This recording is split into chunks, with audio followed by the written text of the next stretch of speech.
Fala, meu povo! Sejam bem-vindos a mais um GanchoCast, né? Nossa edição de número 9, saindo do forno para vocês nessa sexta-feira, né? Como vocês sabem, o GanchoCast é um projeto do Jumper Brasil em parceria com a Sportsbet.io, né? Então, mais um episódio que a gente chega aí fortalecendo essa parceria, né, do Jumper Brasil com a Sportsbet.io, né? Que ajudou a gente também a ter muitas transmissões aí durante a temporada e tudo mais. E como vocês também sabem, né, o GanchoCast é nosso podcast voltado 100% para falar de basquete brasileiro e dos brasileiros de maneira geral, né? E quem está comigo para mais uma edição, meus dois parceiros, começando com ele, Igor Goulart. Temos aí semifinais definidas, as semifinais começam hoje do Novo Basquete Brasil. É isso, bom dia, boa tarde, boa noite a todo mundo que acompanha mais um episódio do GanchoCast. É sempre um prazer estar aqui com vocês, Ornelas, Vitor. Reta final, né? Agora de fato do Novo Basquete Brasil, semifinais, as 4 melhores equipes sobraram agora, né? Das 19 que nós tivemos durante toda a temporada.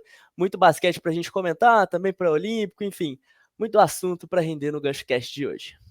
É isso, né? E quem também tá comigo para mais uma edição, obviamente, é ele, né? Vitor Linjardi. E hoje, além de NBB, temos a nossa terceira e última pauta do dia, que será a convocação para o pré-olímpico, né? O Brasil vai ter aí um desafio no começo do mês que vem e a gente vai discutir um pouco a pré-lista, né? Não é a lista final ainda dos jogadores que vão estar representando o Brasil na Letônia.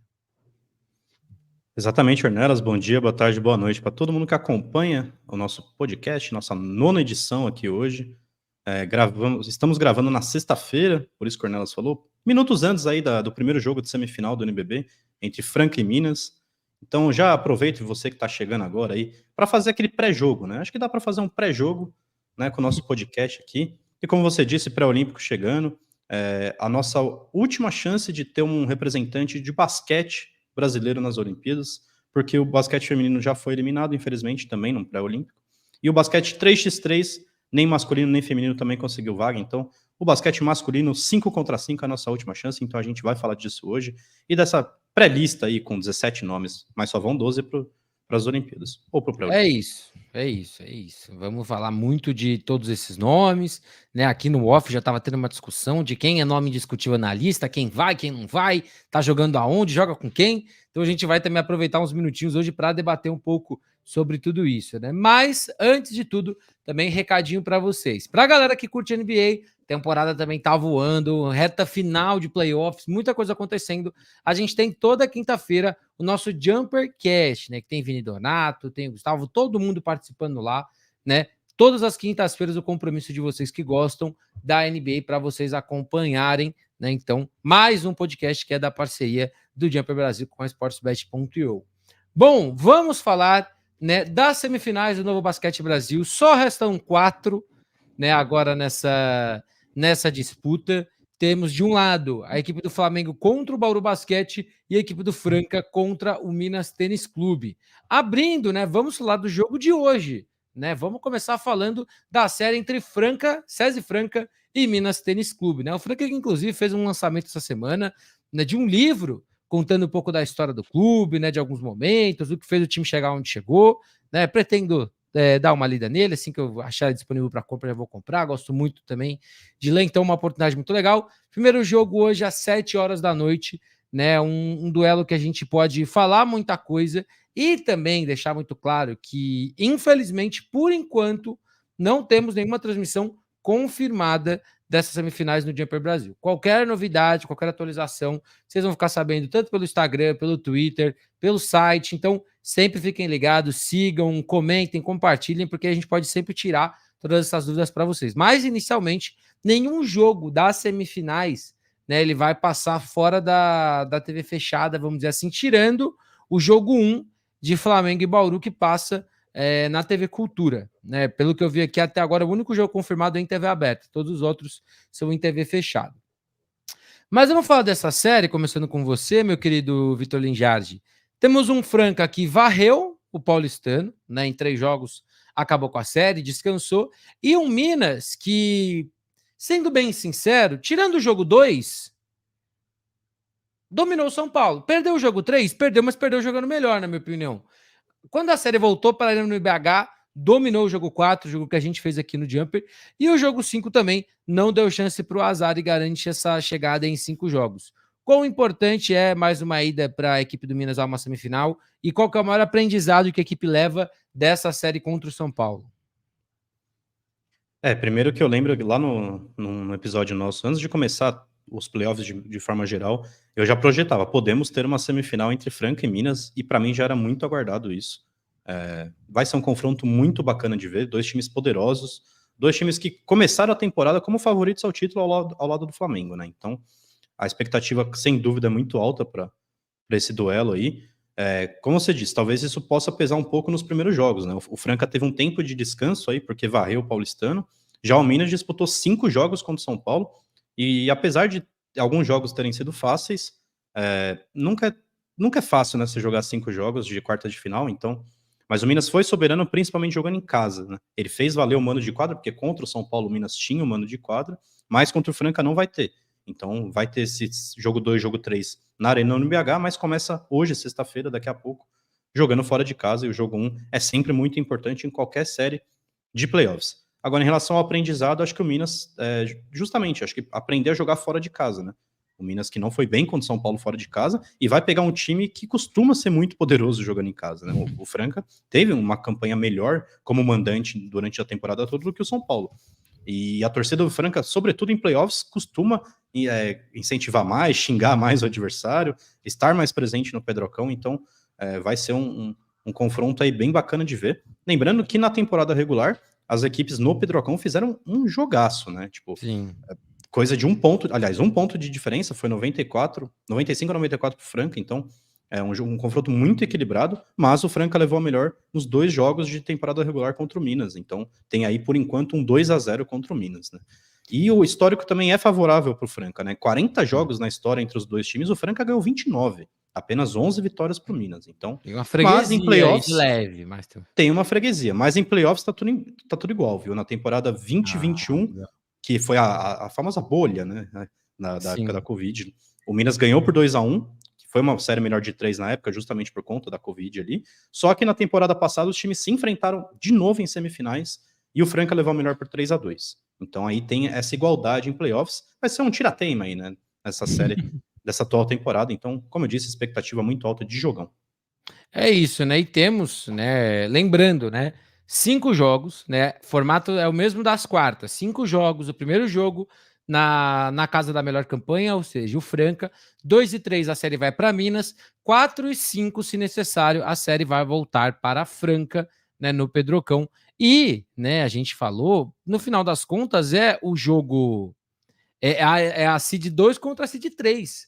Né? O Franca, que foi Seed 2, contra o Minas, que foi Seed 3. Né? O Minas que acabou ficando de fora dessa briga pela ponta, pelo começo abaixo que teve no segundo turno. Mas, Igor, falando agora um pouco desse SESI Franca, né? Foi um time que não perdeu ainda na pós-temporada. Né? A gente brincou muito de ter a aura ali do Jonathan, né? Que tá tentando ganhar o 6º NBB dele seguido. Mas quando a gente olha para esse time, é muito cara que pode fazer a diferença. E eu ainda acho que talvez seja agora que Lucas Dias pode roubar a cena. Eu acho que outros caras tiveram um pouco mais eu não digo nem de importância, mas outros caras apareceram um pouco mais nas outras séries, e eu acho que na semifinal agora é onde o Lucas Dias vai ser obrigado a crescer, vamos dizer assim. É o craque do time, né? Então, claro, existe essa expectativa mesmo. Talvez o principal jogador do basquetebol brasileiro em atuação no território nacional, então se espera muito do Lucas Dias. Acho que ele é um cara muito perigoso, ele é uma ameaça tanto do perímetro, como também ali no poste baixo, né, atacando a cesta. Claro, o Minas tem um garrafão muito difícil, deve dificultar um pouco essa entrada do Lucas Dias, mas ele passa muito bem a quadra, então ele pode sim ser um personagem, acho que o principal dele sim, mas eu aposto num outro nome que sempre nesses momentos decisivos cresce muito, que é o David Jackson. Ele tem aquela bola, ele consegue ser decisivo, ele não treme nos momentos mais difíceis, quando a equipe tá perdendo, último segundo, se colocar o arremesso final na mão dele, ele é muito capaz de decidir, então acho que ele vai ser importantíssimo nessa série diante do Minas, que já é um adversário mais difícil, né? O Franca, ele teve 2 confrontos ali mais tranquilos até chegar a essa semifinal, eliminou ali na varrida os 2 adversários, então vem descansado, né? O Minas, por sua vez, teve um confronto muito difícil contra o São Paulo, que é uma equipe tradicional do basquetebol brasileiro, então acho que isso pesa um pouco. Jogou muito mais, está com os jogadores um pouco mais cansados, então vai ser interessante a gente ver essa situação. Eu acho que o Franca ele leva como vantagem também, Ornelas, o fato de fechar a série em casa, né? Como é um duelo muito equilibrado, que é possível ter os 5 jogos sim, o Franca ter o último jogo em casa pesa muito a favor. Ainda mais que o Minas se mostrou uma equipe que não tem um aproveitamento tão bom quando joga fora da capital mineira. Né? Um outro problema que eu vejo dessa equipe do Léo Costa é permitir demais o perímetro. Às vezes o Minas dá muito espaço ali do arremesso de 3, o São Paulo aproveitou muito isso nos 2 jogos que ganhou, né? Tirou muita vantagem nesse sentido, com Seward, Betinho, Fischer, enfim. E o Franca tem jogadores ainda mais qualificados nesse sentido, né? Que podem matar essa bola. A gente falou Lucas Dias, David Jackson, tem o Guilherme, o próprio Wesley quando sai, né? O Márcio é um jogador mais físico, o Scalo é um dos melhores arremessadores de 3 do NBB, né? Então o Franca, se o Minas der esses prazos para o Franca, pode ser castigado. Então vai ser interessante. Como que o Minas vai fechar esse garrafão? Né, e também como vai também encaixar ali dentro, aliás, vai fechar o perímetro, e como vai encaixar dentro do garrafão. Será que a gente vai ter um Paranhos inteiro que vai conseguir estar o tempo todo ali marcando o Márcio, o Lucas Dias, que são jogadores muito fortes, o próprio Wesley. Então acho que vai ser um duelo tático muito forte também entre a Elinho e o Léo Costa. E é isso, eu acho, a minha aposta para a melhor série dessa semifinal. Acho que vai ser um duelo muito equilibrado, de 2 das 3 melhores equipes do NBB até aqui. É isso. Bom, tô com você nessa, Igor. Eu acho que essa série ela tem tudo para chegar em 5 jogos. Eu acho que são 2 equipes muito boas, 2 equipes muito competentes, né? Que tem 2 treinadores muito bons também, muito qualificados, né? E eu queria deixar também uma curiosidade para vocês, que um dos próximos episódios que a gente pode ter é para falar um pouco desse mercado de treinadores e jogadores, né? A gente já começou a ver algumas saídas, né? Cezinha saiu da Unifacisa, a gente ouviu um rumor de que ele pode estar vindo para um time de São Paulo. Então, assim, todas essas movimentações também, a gente vai deixar para falar com mais calma quando a temporada acabar, né? Que aí a gente vai estar mais tranquilo e vai poder falar com um pouco mais de calma sobre isso. Bom, Ornelas, vou aproveitar então rapidinho que você falou sobre mercado e tudo mais. Enquanto a gente não faz o episódio, lá no jumperbrasil.com.br tem um texto lá, eu inclusive que fiz, ele é um boletim de notícias e rumores aí do NBB, com essas já notícias prontas, né, já definidas, de saída de técnico, de troca de técnico, de renovação de jogador. Então tá tudo lá, boletim de notícias do NBB no jumperbrasil.com.br. É isso. Bom, analisamos um pouco essa série, e vou começar com você, Vitor Linjardi. Quem leva essa série e quanto termina essa série? Olha, o Franca é favorito, por ter mando de quadra, pelo que fez até agora nos playoffs, né? Pelo que fez na temporada regular, teve uma campanha melhor que o Minas. Eu acho que o Minas, ele teve um primeiro turno espetacular, foi o melhor time do primeiro turno, na minha opinião, apesar de não ter terminado na primeira colocação. Ele foi o time que mostrou o melhor basquete, né? Tô falando de visualmente mesmo falando, de alternativas, tem um elenco poderoso, mas a partir do segundo turno da temporada regular caiu muito, né, na minha opinião, tanto que foi para a terceira, chegou a ocupar até 5ª posição em determinado momento da temporada, mas se estabeleceu ali na terceira colocação. Se for para dar um palpite de confrontos, eu diria 3-1 pro Franca, tá? Eu acho que o Minas ganha um jogo em BH, mas o Franca ganha um outro jogo, até porque já ganhou na temporada regular. Mas, de qualquer forma, é só um palpite, porque o confronto ele tende a ser muito equilibrado, até pelos números, né? O Franca teve com o Paulistano um duelo de melhor ataque contra a melhor defesa. Dessa vez, vão ser os 2 melhores ataques se enfrentando. O Franca tem o melhor ataque do NBB com mais de 87 pontos por jogo, e o Minas tem o segundo melhor ataque com mais de 86, até a diferença é muito pouca. Outra coisa, defesa. O Minas tem a 4ª melhor defesa do NBB, que sofre 74,4 pontos por jogo. E o Franca tem... O Minas tem a 4ª defesa. E o Franca tem a 5ª, com 75 pontos sofridos por jogo. Outro dado também que mostra esse equilíbrio, as bolas de 3, que o Igor falou agora há pouco. O Minas tem o segundo melhor aproveitamento da liga, com mais de 32% de aproveitamento, e o Franca tem o terceiro, com quase 32%. Diferenças muito pequenas, e eles estão sempre ali um perto do outro. Os dois melhores ataques, as defesas quarta e quinta, e bolas de 3 pontos, segundo e terceiro melhor aproveitamento. Então a gente vai ter um jogo, acima de tudo, muito ofensivo, né?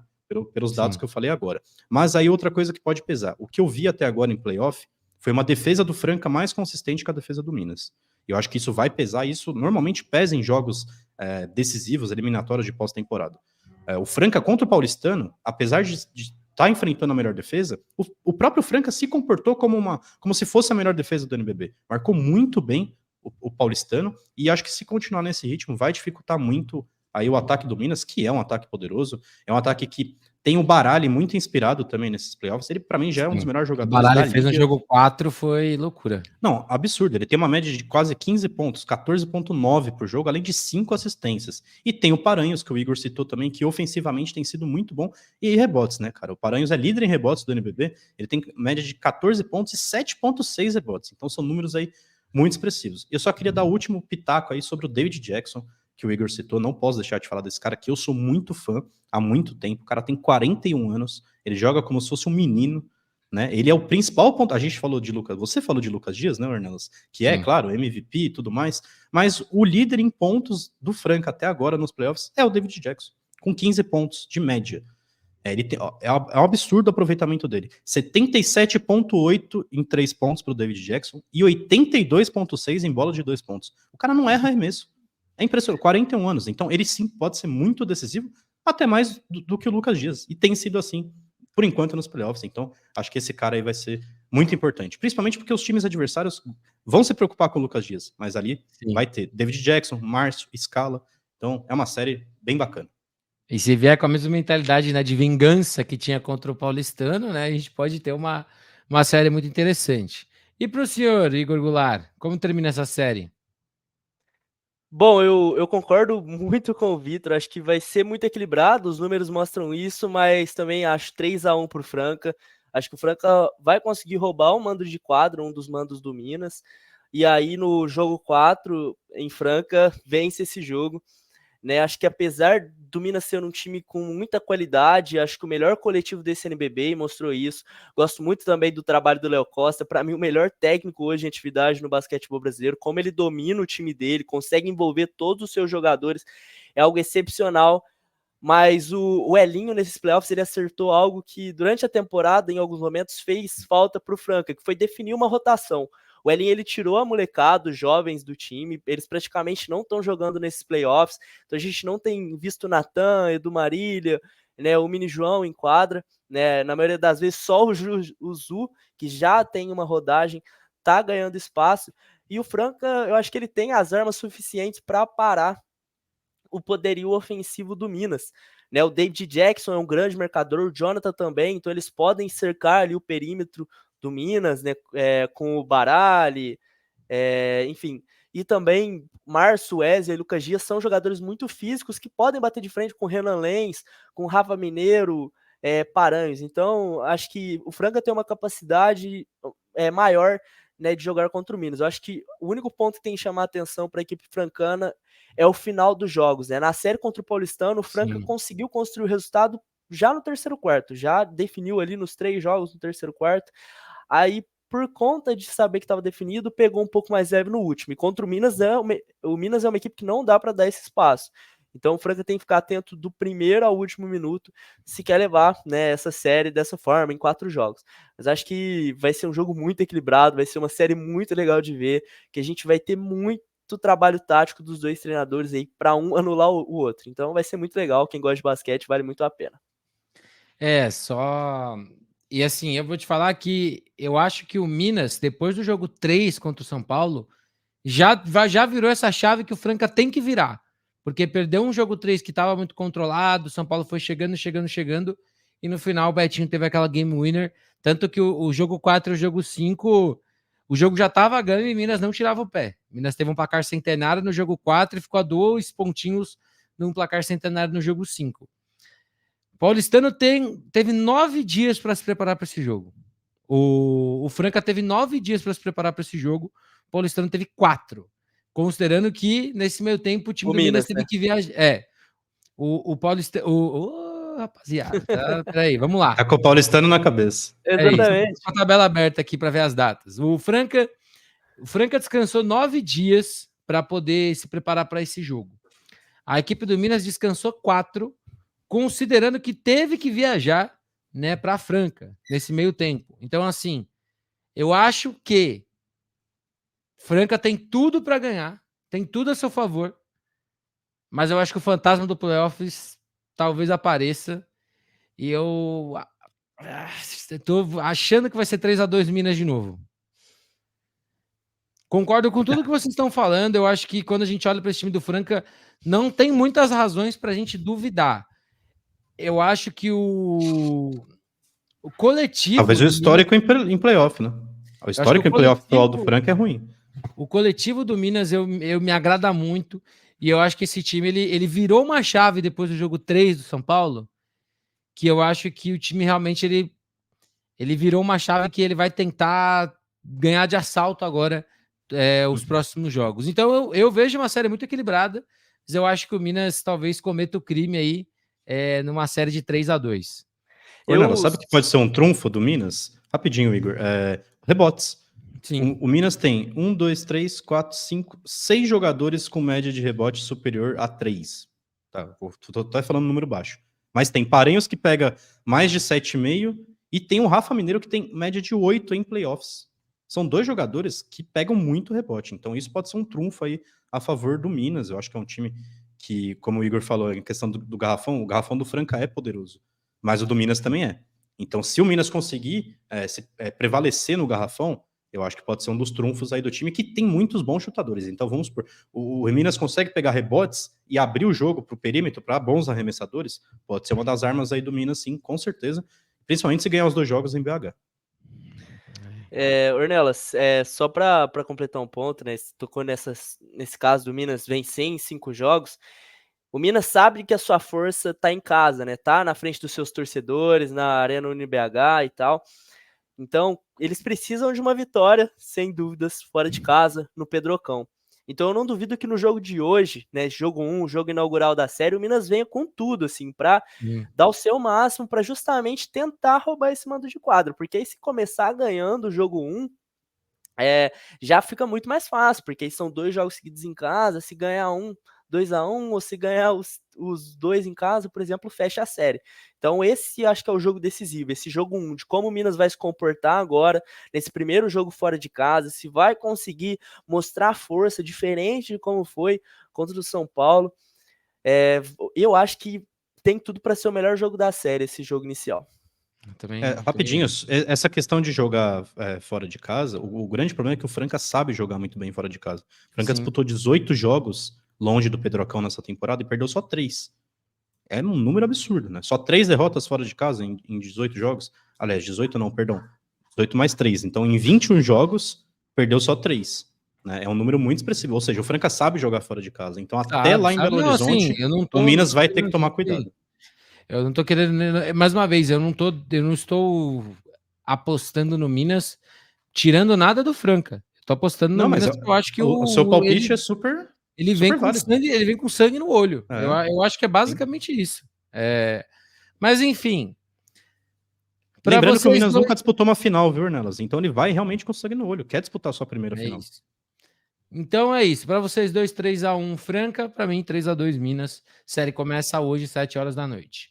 Virando a chavinha, indo para nossa segunda semifinal, temos Flamengo contra Bauru. Né? O Flamengo, como a gente falou no último episódio, varreu a equipe do Fortaleza Basquete Cearense, né? Garantiu ali a sua classificação em 3 jogos. Já o Bauru, né, teve que passar também por uma série de 5 para vencer a equipe do Vasco, né? E acabou aí no único jogo que alguém venceu fora de casa foi o jogo 5, onde a equipe do Bauru conseguiu vencer a equipe do R10 Score Vasco, né? Jogo muito pegado, né? No último dia 14, 76-73, né? E começando agora com você, né, Igor? Bright, né? Acabou sendo o cara do jogo 5, né? 23 pontos para ele. Ele e o Anderson, que inclusive são um pouco de dúvida, né? Que parece que eles saíram ali meio baqueados desse jogo 5, mas foi o cara da série, né? Um time que tem Alex, né? Que é realmente o cara desse time, né? Liderou em rebotes e assistências, mas na hora de derrubar a bola, o Bright, né? Roubou a cena e foi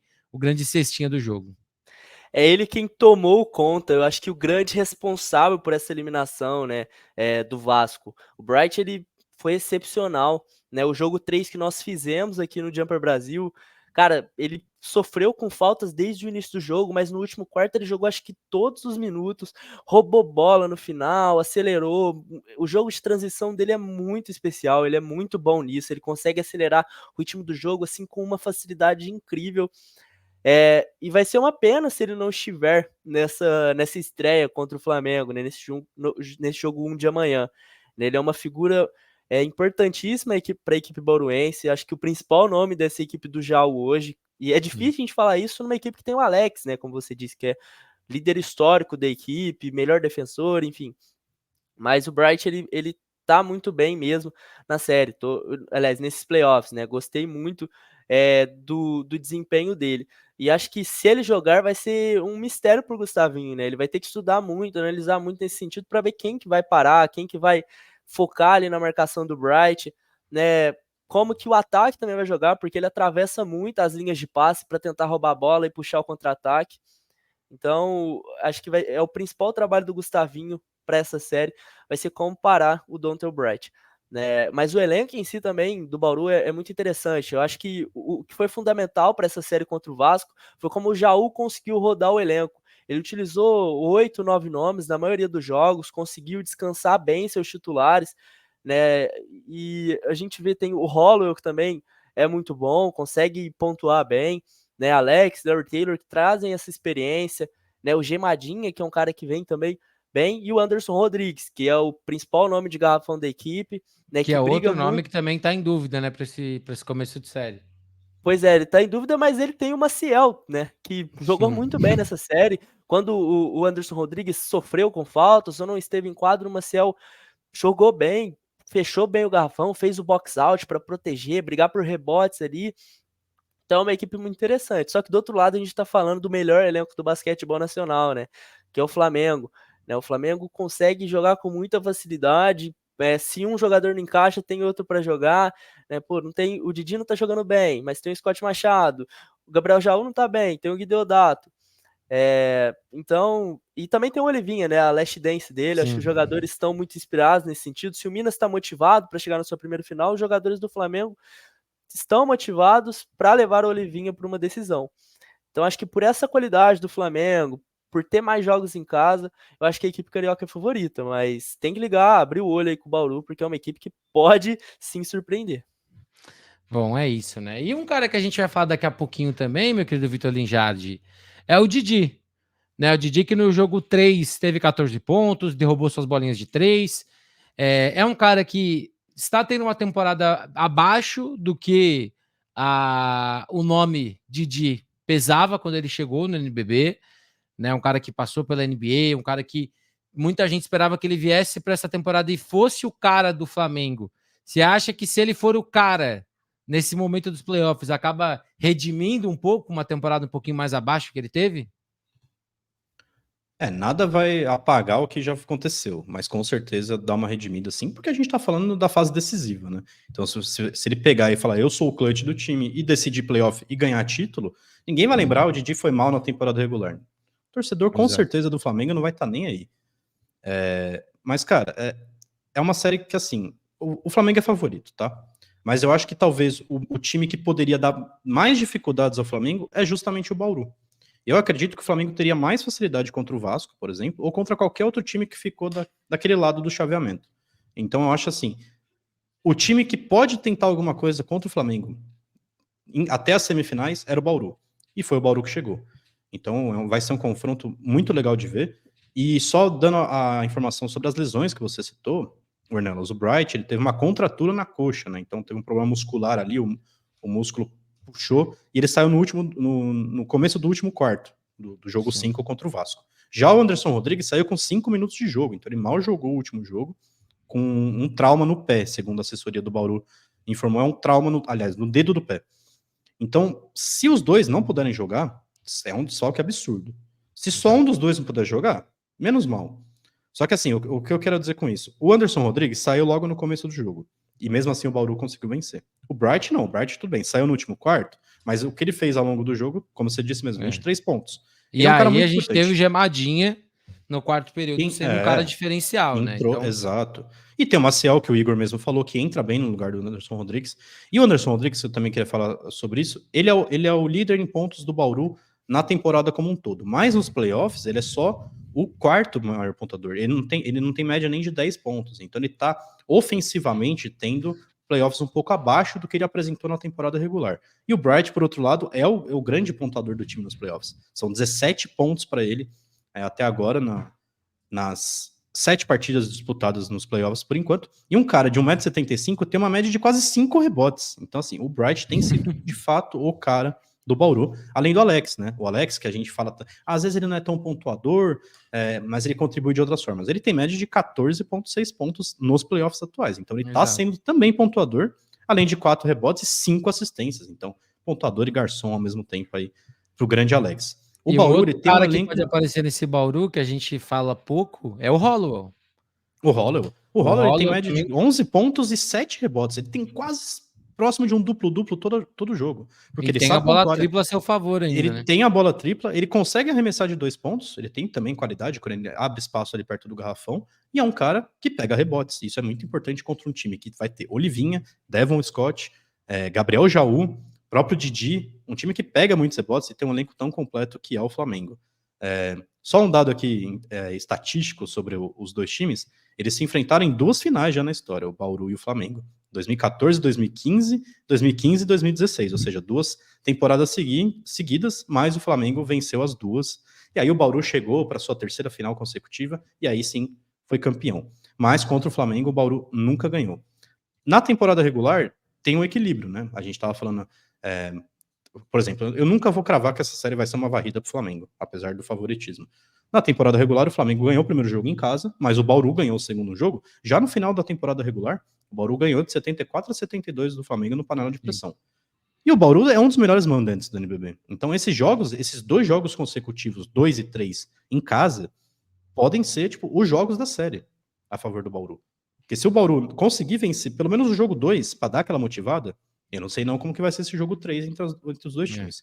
No primeiro jogo, sábado, né? A gente tá gravando aqui na sexta, amanhã, então no sábado, o Flamengo é muito favorito. Vai jogar no Tijuca, é um ginásio um pouco menor, a torcida deve comparecer, deve ser mais caldeirão ali do que o Maracanãzinho, né? Então acho que o Flamengo aí vai acabar levando vantagem nesse sentido, que tem aí o Flamengo liderado pelo Gabriel Jaú, o favorito do Ornelas para MVP, tá fazendo também grandes playoffs com 15 pontos por jogo e 7 rebotes, são números impressionantes, e a regularidade do Jaú também é incrível, vai dar muito trabalho para esse garrafão aí do Bauru, que pode não ter o Anderson Rodrigues.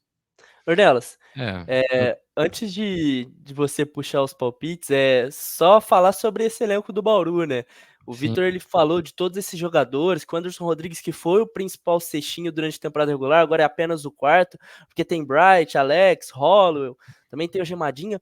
Durante a temporada toda, nós falamos tanto de Minas, Franca, Flamengo, o próprio Unifacisa, que o Cezinha conseguia rodar muito bem o elenco, o Vasco, que acertou ali na contratação de nomes brasileiros, mas esse elenco que o Paulo Jaú tem em mãos, esse elenco do Bauru, também é muito surpreendente, né? Tem muitas opções legais, né? O Maciel também, que eu não mencionei, né, quando eu fui reunido todo mundo, é um time que consegue rodar muito bem, que tem peças ali para substituir, para vir na segunda rotação da equipe.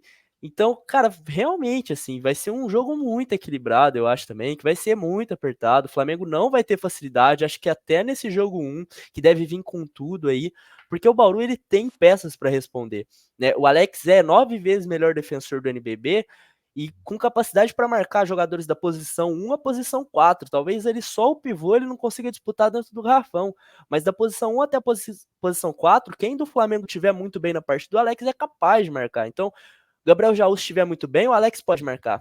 Gui Deodato, a mesma coisa. Didi, Scott Machado, enfim, ele tem essa habilidade, né, para tentar anular o jogador adversário.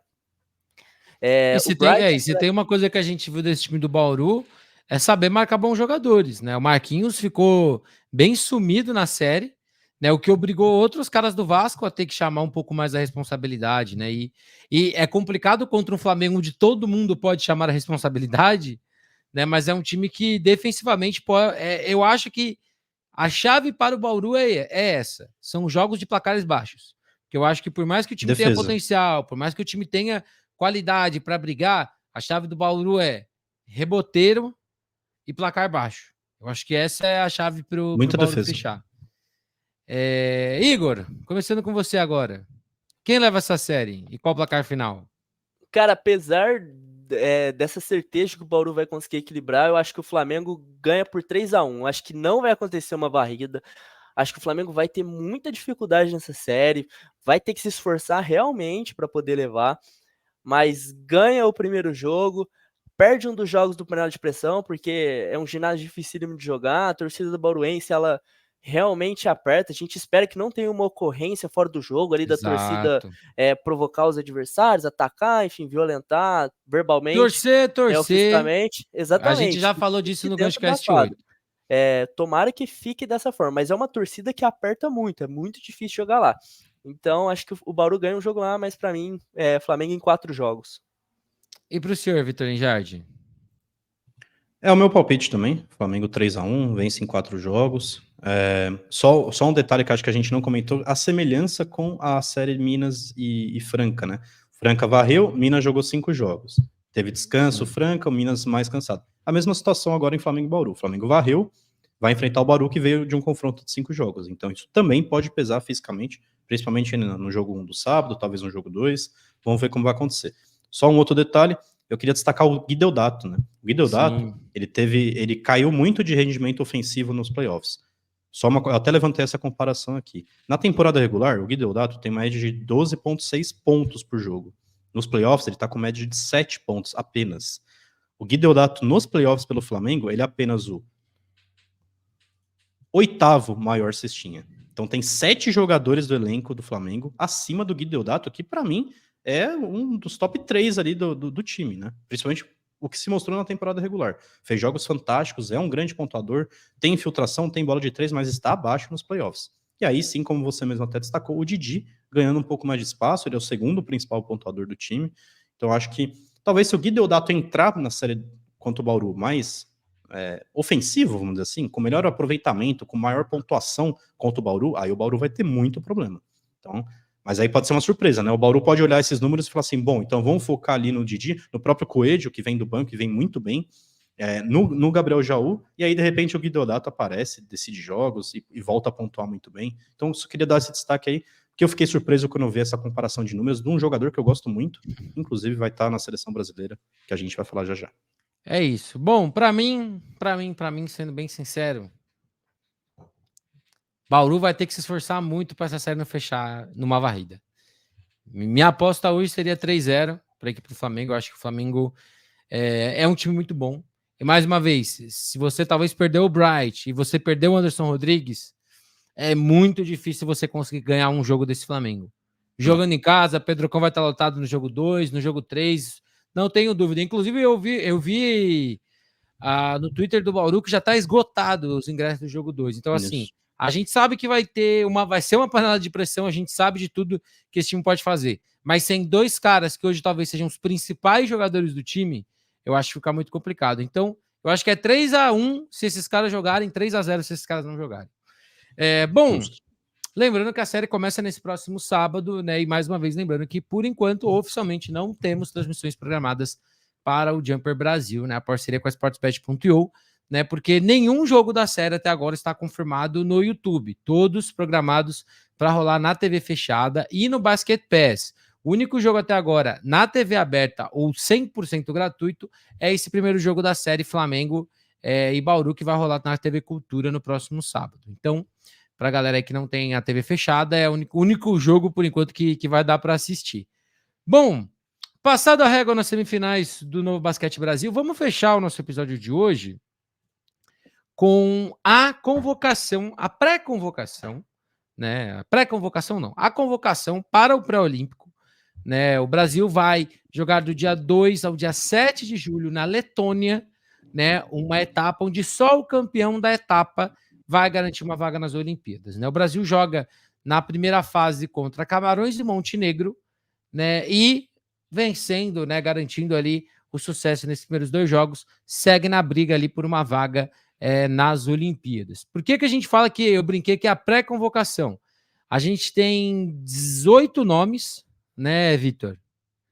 São 17 nomes, né, que estão convocados já, mas a lista final terá 12 jogadores. O Brasil terá alguns amistosos com esses 17 jogadores, onde a equipe vai decidir ali quem fecha, né? Foi a primeira convocação, né, da nova comissão técnica da seleção brasileira, né? Lembrando que a gente falou um pouquinho sobre a mudança, né? Gustavo Conte saindo, né, e tudo mais. E eu vou pedir para a gente colocar na tela para a gente ver, né, os 17 jogadores que formam aí esse elenco do Brasil, que vai disputar os últimos amistosos antes do pré-olímpico, né? Temos aí Marcelo Huertas, né, o Raulzinho, Iago dos Santos, Elinho, Alexei, Jorge dos Santos, Jorginho, Didi Lousada, Vitor Benite, Léo Mendel, Gui Deodato, Gabriel Jaú, Bruno Caboclo, Gui Santos, Tim Soares, Lucas Dias, João Marcelo Monzinha e Cristiano Felício. Vitor, queria começar perguntando o que você achou dessa primeira convocação agora, dessa nova comissão a menos de 100 dias do pré-olímpico, da Olimpíada, no caso. Olha, o Petrovic chegou agora, né, retornando à seleção, mas ele manteve praticamente a mesma base que foi para o Mundial. Tem alguns nomes aí, novidades, principalmente o Mãozinha, né, que não disputou o Mundial, mas aí ele ganhou mais casco, disputou de League, chegou a jogar na NBA pelo Memphis Grizzlies, foi muito bem, inclusive, né, então, na verdade, eu vou até citar os nomes que foram diferentes do Mundial para ficar bem claro. O Mãozinha, o Gui Deodato do Flamengo, o Elinho do Corinthians e o Alexei, que também jogou praticamente a temporada inteira na D-League e agora está na Alemanha. Esses foram os nomes diferentes do Mundial. O resto a base é a mesma, eu acho que é o que o Brasil realmente tem de melhor atualmente. E eu gostei da adição desses nomes, principalmente porque ainda pode cortar 5, né? Como você disse, sim. 17 nomes até agora, 12 vão ser oficializados para o pré-olímpico, que vai ser em julho, e o Brasil vai disputar alguns amistosos importantes contra europeus, né? Vai jogar contra a Polônia, contra a Croácia e contra a Eslovênia. A Eslovênia é de Luka Doncic, né? Então, eu acho que até os amistosos escolhidos pela CBB foram bons, são de bom nível, né? Talvez a Polônia seja mais frágil. Tem que jogar com time bom agora, né? Tem que jogar com time bom agora. Porque vai encarar... o Montenegro pode não ser uma seleção fantástica, mas a seleção do leste europeu, cara, sempre é poderosa, tem jogadores muito altos, muito físicos. Camarões é um jogo que eu não vou falar que tem obrigação, mas tem que ganhar. Se quer ir para a Olimpíada, tem que ganhar. O Montenegro já vai ser mais difícil. Agora todo jogo tem que ganhar, né? Não dá para não considerar nenhuma derrota. Tem semifinal, né? Tem semifinal. Então só uma seleção vai ser eliminada, né? São sedes. Vamos explicar aqui. São sedes. Cada sede, o campeão de cada sede vai para as Olimpíadas. O Brasil está na sede Letônia. Na sede Letônia são 2 grupos. O Brasil vai encarar Camarões e Montenegro. Os 2 primeiros de cada um desses 2 grupos vão fazer semifinais, jogos únicos e finais. E a final. Sim. Só o campeão vai passar. Então, basicamente, se o Brasil ganhar um desses 2 jogos, disputa a semifinal. Praticamente isso. Exato. Então, por isso que eu falei, Montenegro é perigoso e tal, mas dá para ganhar também. É difícil, mas dá para ganhar. Agora, sobre os nomes que você citou, até para quem tá vendo a gente aqui no YouTube, tá passando a convocação inteira embaixo, tem alguns nomes aí que eu poderia até contestar. A gente falou muito do Didi aqui. O Didi não fez uma grande temporada. Sim. De uma forma geral. Tá bem nos playoffs? Elevou seu nível? Sim. Mas aí tem um ponto crucial na seleção brasileira. A carência de alas, né? A gente vê aí a Didi, o Benite, que já é muito experiente, mas sempre entregou muito na seleção.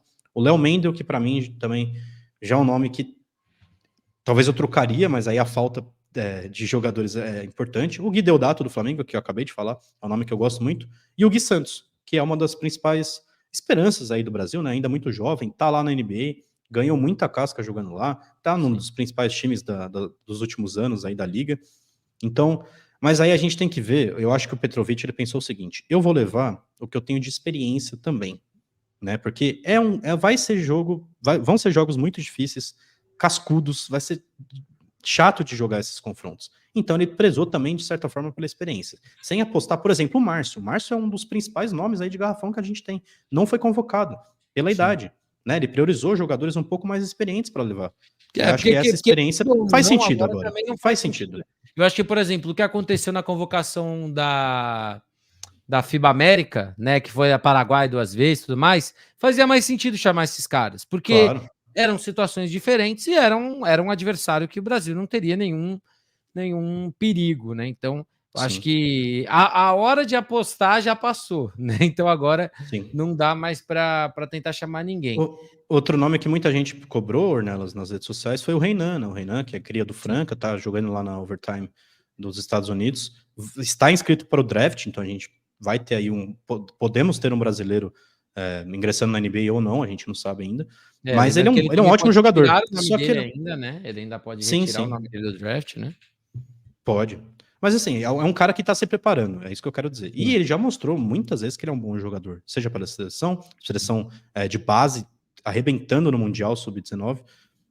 Só que o Petrovic falou, não é sua vez ainda. Aguenta aí, Márcio, aguenta aí. Sentido. A verdade é essa, faz sentido. Então eu falei, por exemplo, do Léo Mendel, mas ele é um cara extremamente experiente, que pode entregar em momentos cruciais ali dos jogos, né? Então acho que foi essa linha que o Petrovic adotou na sua primeira convocação. E Igor, quando a gente olha, a gente falou, né? Fase de grupos, o Brasil encara Montenegro, encara Camarões, né? Camarões aí sendo, teoricamente, a vitória obrigatória para o Brasil chegar na semifinal. Do outro lado, né? O grupo A, a gente tem a Letônia, né? Que é o país sede, a Geórgia e as Filipinas. O que você conhece? Vou ser bem sincero aqui. Eu sei que o time da Letônia é um time bom, mas, por exemplo, Geórgia e Filipinas eu não tenho muita base. São times bons, são times físicos, são adversários que o Brasil vence com tranquilidade.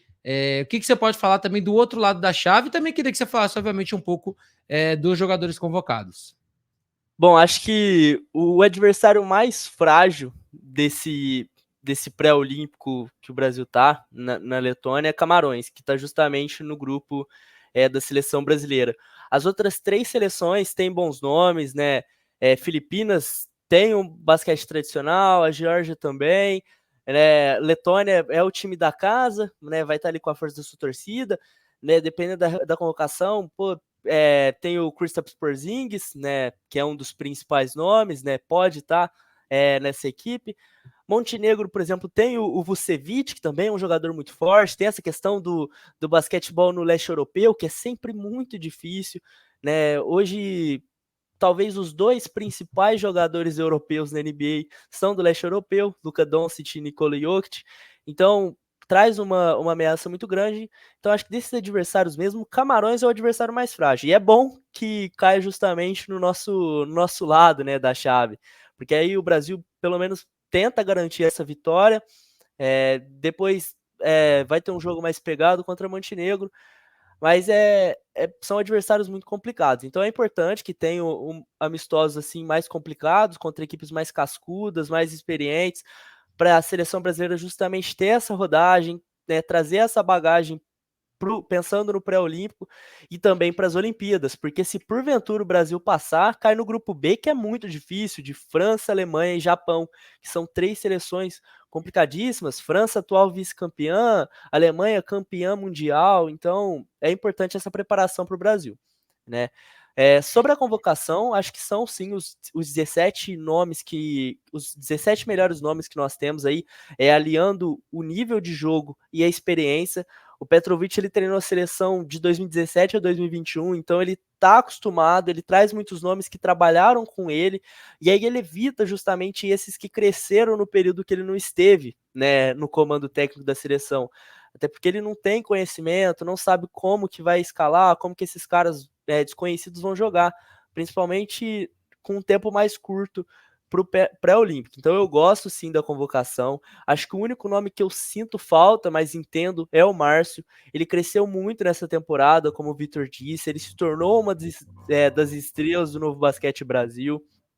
É um cara que domina muito bem o garrafão, é muito físico, defende, ataca muito bem, né? Diferente de um Márcio dos últimos anos. Então seria a única ausência, né, que eu sinto assim dessa seleção. E nos últimos ciclos olímpicos que nós tivemos, né, desde os anos 2000 ali, nós tivemos sempre muitos jogadores da NBA, né, estabelecidos na NBA. O Alex, San Antonio Spurs, Leandrinho, Anderson Varejão, Nenê, Thiago Splitter, caras que construíram muitas histórias e a gente estava meio refém desses nomes, né, na principal liga de basquete do mundo. Mas no último ano, principalmente, a gente conseguiu consertar isso, né? O Gui Santos é a nossa maior esperança, acho que hoje é o nosso principal jogador, justamente por estar na NBA. O Mãozinha teve experiência no Memphis Grizzlies, o Alexei jogou na D-League no Capitanes do México, Léo Mendel jogou a Summer League, se não me engano, né? Iago também teve um tempo, Jorginho. Então a gente traz essa bagagem também do basquetebol dos Estados Unidos. Mas no geral eu gosto da convocação, acho que tem alguns nomes aí que nesse momento não merecem, o Didi para mim é um desses, depende muito dos playoffs, né, de como ele vai fazer, mas eu gostei no geral. Bom, é isso. Para a gente fechar, né, e vamos tentar, vamos explicar pouco, vamos forçar a galera nos comentários também a participar com a gente. Eu quero que vocês me falem 2 nomes, não estava programado inclusive isso, então abram a lista novamente. Pode colocar na tela, Vitor. Eu quero que Vitor Lingiardi e Igor Goulart, cada um de vocês me falem 2 nomes que vão cair para a disputa do pré-olímpico. Desses 17. Que não vão estar? Não vão estar.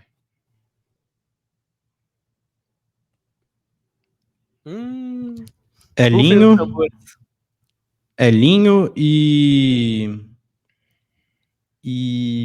Alexei. Eu acho que ele vai cortar 2 armadores, porque tem Iago, tem Raulzinho, tem o Huertas e tem o Jorginho se precisar fazer, às vezes, de armador também. Então, eu acho que ele vai... Ó, ele tá levando ao todo 3, 5, 6 armadores. É muita coisa. Eu acho que ele vai cortar 2 armadores aí, no caso, seria o Elinho e o Alexei. Porque o Jorginho já disputou Mundial, tá com mais casca, tá jogando há mais tempo na Alemanha, ele vai acabar ficando na frente do Alexei. Mas esses amistosos podem ser muito decisivos. Por exemplo, se o Alexei gastar a bola e o Jorginho não, talvez vá o Jorginho, não sei. Eu não tiraria o Jorginho, mas... Você falou pode escolher 2 nomes, eu tô escolhendo Elinho e Alexei. É isso. E o senhor, Igor Goulart? Bom, Ornelas, eu diria de cara eu concordo com os nomes do Vitor, mas eu diria de cara o Didi. Acho que deixou a desejar durante toda a temporada. Mas analisando a lista como um todo, o Didi é um cara que pode jogar na posição 2 também. A gente tá com essa falta de alas armadores aí, né? Acho que Didi e Benítez são os que conseguem ocupar essa função. Então acho que eu tiraria os caras que jogam no Japão, o Léo Mendel e o Tim Soares. Eles têm uma rodagem na seleção brasileira, né? São bons jogadores, gosto deles, jogaram um bom tempo na Europa também. Mas por estarem numa liga mais alternativa, a gente conversou sobre isso antes de iniciar o programa, acho que eles vão ser cortados. Então, minhas apostas, Léo Mendel e Tim Soares. Não, rapidinho, Ornelas, eu diria assim, quem eu acho que o Petrovic vai tirar são esses 2 que eu falei. Quem eu tiraria o Léo Mendel e tiraria o Tim Soares também. Eu vou com o Igor se fosse o técnico. Agora, o que eu acho que o Petrovic vai fazer é Elinho e Alexei. Bom, é isso, né? Então, eu, particularmente, não tenho tanto conhecimento de causa, mas pelo que eu vi, né, eu acho que, para mim, um nome, considerando que 5 aí vão rodar, eu acho que o Didi é um deles, pelo que a gente viu na temporada mesmo, eu acho que o Didi talvez seja um desses, e não sei. E acho que vai cair um... então, eu tô olhando uma lista aqui do lado, eu acho que o Didi é um, e acho que algum dos armadores. Aí eu não sei qual deles, mas acho que talvez algum armador caia. Né? Não acho que a gente vai abrir mão de nenhum dos 3 pivôs, né? Porque é uma necessidade, né, que a gente vai ter que ter, mais uma vez olhando para adversários, né? Adversários do leste europeu, times altos e tudo mais. Não vejo a gente abrindo mão de nenhum dos 3 pivôs. Mas para não ficar em cima do muro, eu acho que eu tô com você no Didi e no Elinho. Eu acho que o Elinho fez uma baita temporada, mas olhando para os outros armadores, complica para ele um pouco. Bom, eu acho que pode falar. Só para completar, acho que a questão do Didi só pesa essa falta de opções para posição 2 mesmo. Porque assim, pensando nesses adversários do leste europeu, times mais físicos, será que o Petrovic vai usar 2 armadores mais baixos, por exemplo? Vai colocar Raulzinho e o Huertas? Ou. Beleza, o Jorginho é um cara muito físico. Aí ele pode sim fazer essa posição 2. Mas, pô, cara, ele precisa de mais opções. O Benítez já é um cara mais velho, assim, não consegue entregar o jogo o tempo todo ali no jogo, apesar dessa experiência e tudo mais. Então acho que o Didi, ele sai por cima por conta disso. Mas em 5 nomes, eu acho que ele é o quinto ali, que tá ali na corda bamba. Se ele não fizer um bom desempenho nos amistosos, nessa reta final, ele pode cair. Vale lembrar, né, inclusive também, meu povo, que tem os amistosos. E eu acho que, assim, tudo que a gente está discutindo do que o Brasil vai encarar nesse pré-olímpico, do que o Brasil pode encarar na Olimpíada, vai ser testado. E vai ser a chance do Petrovic ele realmente levar os 12 caras que ele mais confia. Na seleção que hoje está com 17, vai ter que fechar com 12 aí no último desafio, como o Vitor lembrou muito bem, a última chance que o Brasil tem de ter o basquete representado nos Jogos Olímpicos de Paris. Bom, meu povo, mas é isso, né? O programa ficou bem grande, achei que não ia ficar tão grande. Falei, pô, vamos falar 3 temas só, mas não tem jeito, né? Quando o assunto é basquete, a gente fala muito mesmo. Bom, mais uma vez, só lembrar para vocês que esse programa, nosso GanchoCast número 9, é uma parceria do Jumper Brasil com a Sportsbet.io, né? Inclusive, agradecer a Sportsbet por tudo que a gente teve durante as transmissões e tudo mais, e também o GanchoCast, o JumperCast, que é o nosso podcast voltado à NBA. E é isso. Então, Igor Goulart, muito obrigado por mais uma participação. Logo mesmo a gente volta para falar de tudo que está rolando. É isso, Ornella. Sempre um prazer agradecer você, o Vitor, a Sportsbet.io por dar essa oportunidade para a gente falar sobre basquete, um esporte que a gente gosta tanto. Né, convidar o pessoal para acompanhar as séries, né, de Franca e Minas, Flamengo e Bauru. Né, a gente, infelizmente, não tem previsão de transmitir, mas com certeza serão jogões, assim, grandes jogadores do basquetebol nacional em quadra. E é isso. Saudar todo mundo que acompanha o episódio até aqui e até a próxima. Então, muito obrigado também, Vitor Linjardi. Vamos ficar de olho aí nessa série e ficar de olho nesse Brasil aí. Né? Vai dar tudo certo, o Brasil vai garantir aí esse título da etapa da Letônia e vai ter Brasil na Olimpíada. Sem dúvida, Ornelas, minha torcida vai ser enorme, porque eu adoro acompanhar Olimpíadas, e acompanhar Olimpíadas com o Brasil é sempre melhor, né? Sem Brasil já é legal, com o Brasil é sempre muito melhor. Então, expectativa alta aí para os playoffs. Você que está ouvindo agora o nosso episódio, já, então começa. Franca e Minas, jogo 1, o primeiro jogo das semifinais do NBB. Agradecer a todo mundo que acompanhou a gente, todo mundo que acompanha a gente desde o começo. Nós estamos no nosso 9º episódio, que venham muitos pela frente. Meus companheiros aqui, agradecer também a parceria, as conversas, o bate-papo antes, durante e depois do nosso programa. Que venham mais programas aí e até o próximo. É isso, meu povo. Lembrando, né? Acompanha, né? Dá uma conferida no nosso Grandcast antes já desse primeiro jogo. A gente, quem sabe, volta aí durante as séries, né? Se abrir um jogo 4, jogo 5, a gente volta para falar um pouco mais antes da grande final do NBB. E também vai ter, né, o nosso episódio focado para esse mercado da bola aí, da bola laranja, com os jogadores chegando, saindo, quem renovou, quem não renovou, quem foi para fora, quem vai voltar e muito mais. Então é isso, meu povo. Grandcast número 9 está entregue. Tamo junto e até a próxima.